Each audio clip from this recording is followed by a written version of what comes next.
সাংবিধানিক পদের অপব্যবহার করে তল্লাশির মধ্যেই নথি ছিনতাই করা হয়েছে। আইপ্যাক দপ্তরে মুখ্যমন্ত্রী মমতা বন্দ্যোপাধ্যায়ের অভিযান নিয়ে কলকাতা হাইকোর্টের দ্বারস্থ হয় ইডি। মামলা দায়ের করতে চেয়ে হাইকোর্টের বিচারপতি শুভ্রা ঘোষের দৃষ্টি আকর্ষণ করে তারা, অনুমতিও দেওয়া হয়। শুক্রবার এই মামলার শুনানির সম্ভাবনা। রাজ্য সরকারের পরামর্শদাতা সংস্থা আইপ্যাকের দপ্তরে বৃহস্পতিবার সকালে হানা দেয় ইডি। তল্লাশি চলে আইপ্যাকের কর্ণধার প্রতীক জৈনের লাউডন স্ট্রিটের বাড়িতেও।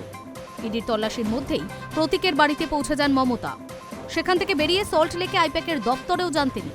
হাতে ফাইল এবং ল্যাপটপ নিয়ে তাকে বেরোতে দেখা যায়। মমতা সংবাদ মাধ্যমের সামনে অভিযোগ করেন, তার দলের রাজনৈতিক কৌশল ছিনতাই করা হয়েছে। কেন্দ্রীয় সংস্থার অভিযানের নেপথ্যে বিজেপিকে দায়ী করেন তিনি। দাবি করেন, ইডির অভিযান অগণতান্ত্রিক এবং অন্যায়। মমতার এই অভিযোগের মাঝে ইডির একটি বক্তব্য কেন্দ্রীয় সংস্থার বিভিন্ন সূত্র মারফত সংবাদ মাধ্যমে পৌঁছায়। সেখানে বলা হয়, তথ্য প্রমাণের ভিত্তিতেই পশ্চিমবঙ্গের 6টি এবং দিল্লির 4টি জায়গায় বেআইনি কয়লা পাচার মামলায় তল্লাশি চলছে। কিন্তু সাংবিধানিক পদের অপব্যবহার করে 2টি জায়গা থেকে নথি ছিনতাই করে নিয়ে যাওয়া হয়েছে। এরপর হাইকোর্টে যায় কেন্দ্রীয় সংস্থা। ইডি সমাজ মাধ্যমে একটি বিবৃতি জারি করেছে। তাতে বলা হয়েছে, ইডির সদর দফতরের ইউনিট আর্থিক তছরূপ প্রতিরোধ আইনে বেআইনি কয়লা পাচার মামলায় 10টি জায়গায় তল্লাশি চালাচ্ছে।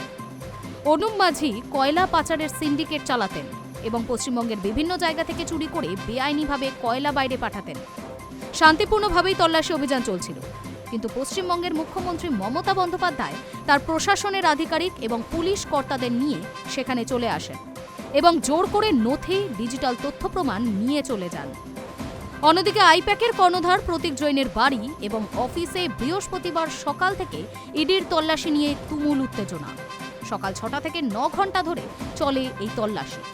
দুপুর 3টে নাগাদ প্রতীকের লাউডন স্ট্রিটের বাড়ি থেকে বেরিয়ে যান ইডি আধিকারিকেরা। এরপরই তার পরিবারের তরফে প্রতীক জৈনের স্ত্রী শেক্সপিয়ার সরণি থানায় ইডির বিরুদ্ধে চুরির অভিযোগ দায়ের করেন। জৈনের পরিবারের অভিযোগ, তাদের বাড়ি থেকে জরুরি নথি চুরি করেছে ইডি। High news network.